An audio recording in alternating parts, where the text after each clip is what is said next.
A very good morning, everyone. Welcome to 3 days faculty development program on FPGA implementation of digital design with Verilog HDL. These are the contents of my presentation: an introduction to IC technology, CPLD and FPGA, introduction to HDL, need for HDL, HDL structure and design, Verilog HDL, and modeling in HDL. Coming to IC technology, integrated circuit or IC, also called microelectronic circuit, microchip or chip, is an assembly of electronic components fabricated as a single unit. It consists of miniaturized active and passive devices, and their interconnections are built on a thin substrate of semiconductor material. The IC technology has many advantages. To list a few are: the entire physical size of an IC is extremely small than that of discrete circuit. The weight of an IC is less compared to entire discrete circuit. IC technology is more reliable. Because of the smaller size of ICs, it has lower power consumption. It can easily replaced, but it can be hardly repaired in case of failure. Because of the absence of parasitic and capacitance effect, it has increased operating speed. Temperature differences between the components of a circuit are small. It is suitable for small signal operation. Depending upon the number of devices used on a chip or embedded on a chip, the IC integration levels can be classified as small signal integration, medium scale integration, large scale integration, very large scale integration, ultra large scale integration, and super large scale integration. Complex programmable logic devices and FPGA. A complex programmable logic device consists of a bunch of programmable logic devices block whose inputs and outputs are connected together by a global interconnection matrix. So here a CPLD can have two levels of programmability. Each programmable logic device block can be programmed, and second level of programmability is the interconnection between the programmable logic devices can be programmed. If you see in the diagram here, there are a bunch of programmable logic devices whose inputs and outputs are connected through a global interconnection matrix. Here, each programmable logic device block can be programmed, as well as the interconnection between the programmable logic devices can be programmed. An FPGA consists of a clump or group of simple configurable logic blocks arranged in the form of an array with interspersed switches that can rearrange the interconnection between the logic blocks. Each logic block is individually programmed to perform logic function, and then the switches are programmed to connect the blocks so that the complete logic function can be implemented. So if you see the diagram here the FPGA will be consisting of a group of logic blocks, and there are switches here. Each logic block can be individually programmed to perform some logic function, and then the switches are programmed to connect the logic blocks such that the entire logic function can be implemented. We'll see the difference between complex programmable logic devices and field programmable gate array. FPGA is suited for timing circuit because they have more number of registers. CPLD is suited for control circuit because they have more number of combinational circuits. In case of FPGA, timing reports will be different if the same code is synthesized many times, but in case of CPLD, the timing reports will remain the same even though the same code is synthesized many times. FPGA can be used in high-end product. CPLD can be used in low-end product. FPGA has more flexibility as well as design capacity, but CPLD is less flexible and CPLD has less compared to design regarding CPLD has less flexibility compared to FPGA regarding the design complexity. FPGA can operate at very high speed. CPLD operates at less speed. FPGA is volatile in nature, but CPLDs are non-volatile in nature. FPGA could not work until the configuration is done. CPLD can work immediately after the power is on. FPGA is RAM based and CPLD is ROM based. FPGA are fine grained devices. That means that they contain a lot of tiny blocks of logics with flip-flops. CPLDs are coarse grained devices. That is, they contain relatively few large blocks of logic with flip-flops. FPGA can contain very large digital designs. CPLD can contain only small designs. Introduction to HDL. Hardware Description Language is a specialized computer language used to perform electronic and digital logic circuits, or used to program electronic and digital logic circuits. The structure and operation and design of a logic circuits are programmable using HDL. The language helps to describe any digital circuit in the form of structural, behavioral, or gate level. It is found to be an excellent programming language for FPGAs and CPLDs. The three most commonly used hardware description languages are Verilog, VHDL, and System C. VHDL stands for Very High Speed Integrated Circuits Hardware Description Language. It has an IEEE standard, IEEE 1076. Verilog HDL, it is having an IEEE standard, IEEE 1364, and System C, it is based on C++. Now, what is the need for HDL? The Moore's law in the year 1970 has brought a drastic change in the field of IC technology. This change has made the developers to bring out complex digital and electronic circuits. Complex digital circuit designs requires more time for development, synthesis, simulation, and debugging, which is easier in case of HDL. Many goals such as low power consumption, throughput, latency, test coverage, functionality, and area consumption required for a design can be known using a HDL. Simple syntax, expressions, statements, concurrent and sequential programming is possible in case of HDL, and also HDL provides timing information of a design. HDL structure and design. HDL structure consists of a textual description involving many inputs, outputs, signal operators, components, multiple architectures, and comments.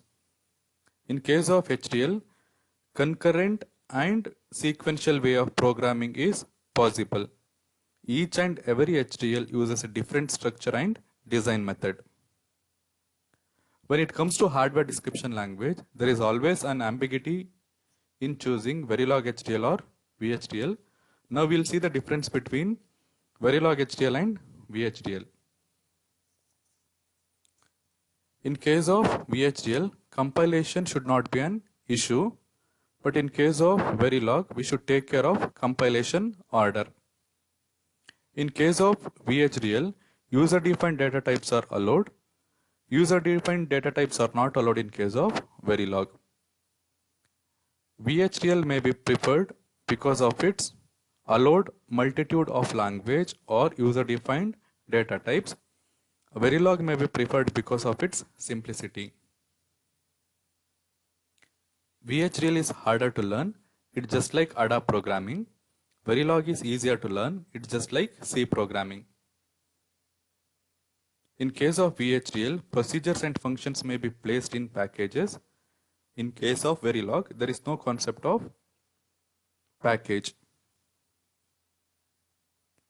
In case of VHDL, library is present. There is no concept of library in case of Verilog. VHDL can manage the large design. Verilog, it doesn't manage the large design because there is no concept of package. In case of VHDL, unary reduction operator is not present, but mod operator is present. In case of Verilog, unary reduction operator is present, but mod operator is not present. VHDL allows concurrent procedure calls. Verilog does not allow concurrent procedure calls. VHDL generates statements that replicates the number of instances. Verilog generates statements that are not present in case of Verilog. There is a strong data types or more data types in case of VHDL. Less number of data types is present in Verilog. VHDL supports multidimensional arrays. Verilog doesn't support multidimensional arrays. The main focus of this workshop is on Verilog HDL. Verilog is standardized as IEEE 1364 as a hardware description language used to model electronic systems. It is most commonly used in the design and verification of digital circuits at RTL level of abstraction. It is also used in verification of analog circuits and mixed signal circuits as well as in the design of genetic circuits. Some of the advantages of Verilog HDL are: it is simple like C language. It can express large and complex designs more than 107 gates. It has flexible modeling capabilities. The description can include the very abstract to the very structural level. It can utilize top-down or bottom-up methodologies. Coming to the Verilog ports and data types. Port usually specify the direction of signal flow. There are three types of ports. Input port, which is represented by input. Output port represented by output, and in-out represents the bidirectional port. It can be configured as either input port or output port. Verilog has limited data types. The first type of data types is nets.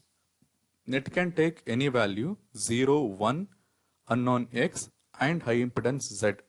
The keyword for the data type is wire. Register. The register stores the data until it is updated again. The keyword is REG. Vectors. Vectors are a collection of nets or registers. Integers. It stores integers and the keyword for the data type is integer. Real. It stores real numbers and the keyword is real. Parameters. It is used to declare the constants and the keyword is parameter. And the last type of data type is arrays. Next we'll see about the Verilog operators such that the programming will be easier. The tilde operation refers to the NOT operation. It is equivalent to NOT gate. Ampersand operator refers to AND operation. It is equivalent to AND gate. Pipeline operator, it is equivalent to OR gate operation. Tilde, ampersand, NAND operation. Tilde, pipeline operator, NOR operation. Caret or circumflex operator indicates XOR operation.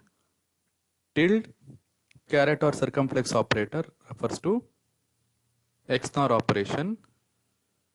Double ampersand refers logical and this should be used with conditional statements.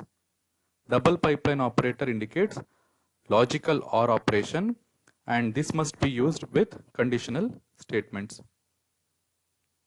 We'll see the relation operators. Double equals, it is for equality check. Not of equals, it is inequality check. Lesser than operator, lesser than or equal to operator, greater than operator, greater than or equal to operator. We'll see the shift operators. A less than n, it logically shifts the vector A by n bits. A greater n, it logically right shift vector A by n bits. Arithmetic operators. Plus indicates addition, minus indicates subtraction, asterisk indicates multiplication, slash indicates division, percentage indicates modulus or remainder, double asterisk indicates exponent, and a comma within flower brace indicates concatenation. Coming to the modeling in HDL, Verilog HDL modeling language supports 4 kinds of modeling styles: gate level, data flow, behavioral, and structural. The gate level and data flow modeling are used to model combinational circuits. Behavioral modeling is used for both combinational and sequential circuits. Data flow modeling. Data flow modeling style is mainly used to describe combinational circuits. The basic mechanism used is the continuous assignment. Data flow modeling in Verilog allows a digital system to be designed in terms of its function. Now we'll see one example for data flow description. Implement the following in Verilog. Y equals AB plus B bar C. So module example 1. So we'll specify the input and output here. The inputs are A, B and C, and the output is Y. Input, so input refers to the input ports here. The input ports are A, B and C.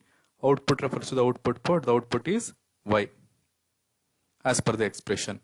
So now in case of data flow description, by directly using the keyword assign, we can assign the output Y to this logic expression. So assign Y equals A and B plus means it is OR operation, therefore it's pipeline operation. B bar C. So negation of B and C and end module. The second example, implement the following in Verilog. So here we have a logic diagram here. The inputs are A and B and the output is Y. Module example 2, A comma B comma Y. The inputs are A and B and the output is Y. Y is a data type which describes the intermediate signal between the inputs and output. So here the gate of this and the output of this gate AND gate is S1. The output of this AND gate is S2. So it refers to the intermediate signal between the inputs and outputs. So it is indicated by wire S1 comma S2. So now we'll see what is S1 and what is S2. S1 is not of A and B, and S2 is assign S2 equals not of B and A. So now the output Y is nothing but addition of S1 and S2. That is logic addition of S1 and S2. So assign Y equals S1 or S2. And here we are going to end the module by using end module. Coming to the Verilog conditional statements. The first conditional statement is if construct, if Boolean expression. So we'll define some Boolean expression. Begin, it is the first logical statement or first logical expression, and the second logical expression end. So here we are going to use only if statement. Suppose if we use if else construct, then if some Boolean expression, then begin, we'll write the statement 1 or logical expression 1, end, else, begin, statement 2 and end. So whenever we use begin, it must be ended. So therefore, here we have begin. After writing the statement, we should end it by using end. Next, Verilog conditional statements. If else ladder.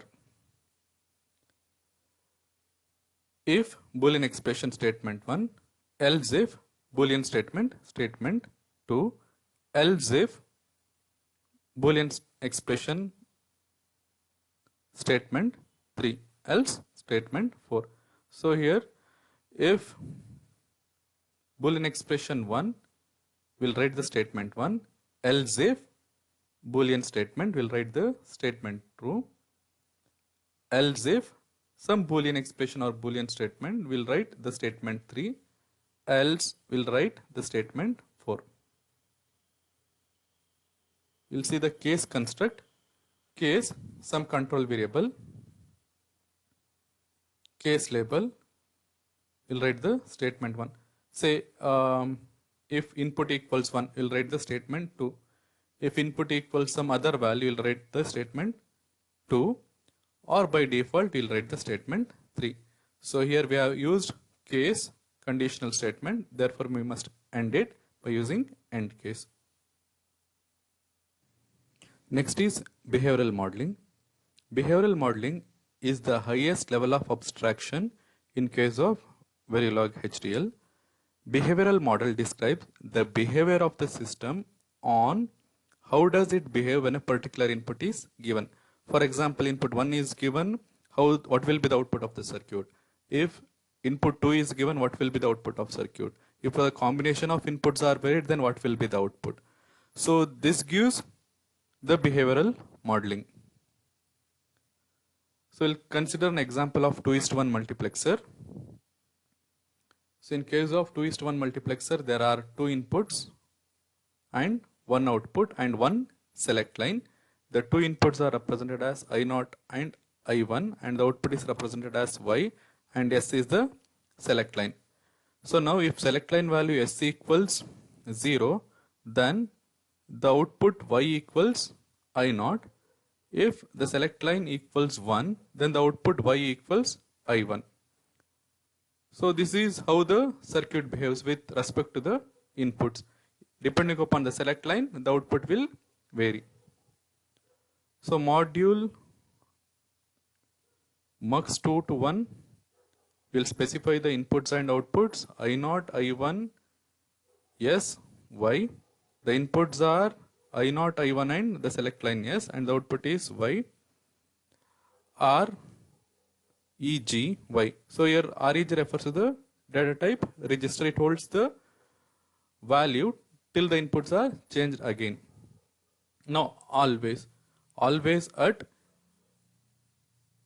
I0, I1 and S begin if S equals 1 bit 0. So if S equals 0, then Y equals I0, else if S equals 1, then Y equals I1, and end module. So now depending upon the value of S, the circuit output will change.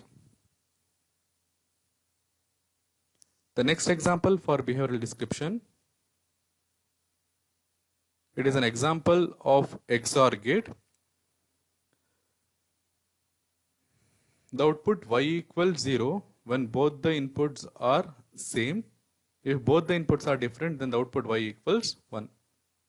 From the truth table, the following observation is made, that is y is same as b if a equals 0 and y is not of b if a equals 1. Module XOR gate, A, B, Y, A and B are the inputs and Y is the output. So now register is used here in order to store the values. So always at the changing parameters here are A and B. Always at AB begin. If A equals 0, then Y equals B. As per the observation, if A equals 0, then Y equals B. Else if A equals 1, then Y equals not of B. So end and end module. The next type of modeling is structural modeling. A structural model is a description of a circuit at the abstraction level of logic gates. This type of model could be seen as a textual representation of a schematic. Modeling at a low level is to be contrasted with data flow modeling and behavioral modeling, which are done at higher level of abstraction. So in case of structural modeling, what we are going to do is the entire logic circuit is divided into small logic blocks and we write the programming for each logic block. So here is an example for a structural modeling. So it is an half adder. The half adder is the entire circuit which consists of inputs A and B and the outputs are sum and carry. But the component of the half adder are AND gate and XOR gate. Sum is A XOR B and carry is A and B. So now here we'll define the module half adder S, C, A and B. Here we can define the order of the inputs and output in any way. So the outputs are sum and carry S and C and the inputs are A and B.